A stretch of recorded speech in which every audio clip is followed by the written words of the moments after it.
Argumentum Ad Populum is where you believe your arguments to be correct or someone else's argument to be invalid because you have more people agreeing with you than the other person.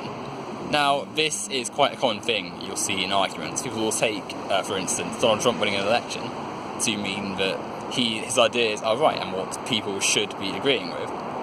You'll see on YouTube a person with more subscribers will dogpile a person with fewer subscribers, and then because their fans have left the comments and like to dislike bar in the original video, a state will disregard the ideas perpetuated by that person. And this is simply an incorrect position, because an invalid argument or an unsound argument is not determined by how many people agree with it. For instance, you could have a forum with mainly KKK members and then a few black people, and the black people could be saying modern, progressive, good ideas about race, but because there's more KKK people, it will look as though those people are in the wrong. And to anyone who's worth listening to, it will be obvious that the KKK aren't worth listening to about race, but if you were to use Argumentum Ad Populum, you'll see that that's not the case, and they'll say, well, because more people agree with the KKK in this argument, that means that the KKK are right. You see, recently I saw a tweet by Warcorp666, aimed at me actually, saying that because he had more followers than Christy Winters, he was worth listening to more than Christy Winters. And it's simply not a reasonable and sound way of arguing to suggest that because you have more subscribers than someone that you're worth listening to. I mean, never mind the differences between himself and Christy Winters, which are quite apparent.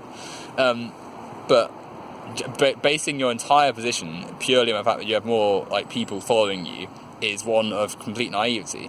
David Duke, the former leader of the KKK, has 70,000 subscribers on YouTube, and I would hope that you Warcorps don't believe in the ideas that he perpetuates, but would you say that, because he's got more followers, he must be right? I mean, he's got 70,000.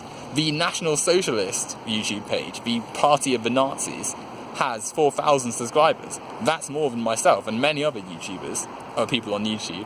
Would you say they have the best ideas about how to govern and run a populace? Of course not. But they have more subscribers, so obviously they're more worth listening to, aren't they? If you're using this argument. You can't look at the amount of people who agree with you as a good way of judging an argument. And I think lots of people within the debating circles, and in politics too, need to recognise that if you continue to use this argument, you allow a platform for fascists and Nazis with significantly grown audiences to believe they are right. And certainly, we see a lot of the narrative around Donald Trump being that, because people voted for him, we have to take his ideas and say they're good, and we have to sort of compromise to them. And I think that's a completely irrelevant and irresponsible idea, because if you allow the pure fact that people voted for Trump just to mean that his ideas are sound and good, then you allow credence to fascists hijacking politics. And you set extremely dangerous grounds if you just accept these ideas as good simply because they had a lot of support in an election. As we'll see, Trump's decision-making and his policies won't be supported by the majority of the people. And in fact, most people don't support Republican policy. So it's going to be a case of vote of regret when they see the policies Trump unfurls eventually. But back to the point, Trump won.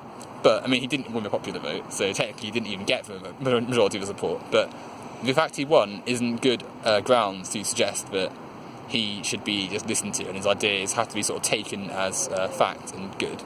And ultimately, an argument can't be dismissed or promoted simply because you have more or fewer people agreeing with you. You have to look at the argument itself and not how many people support the argument.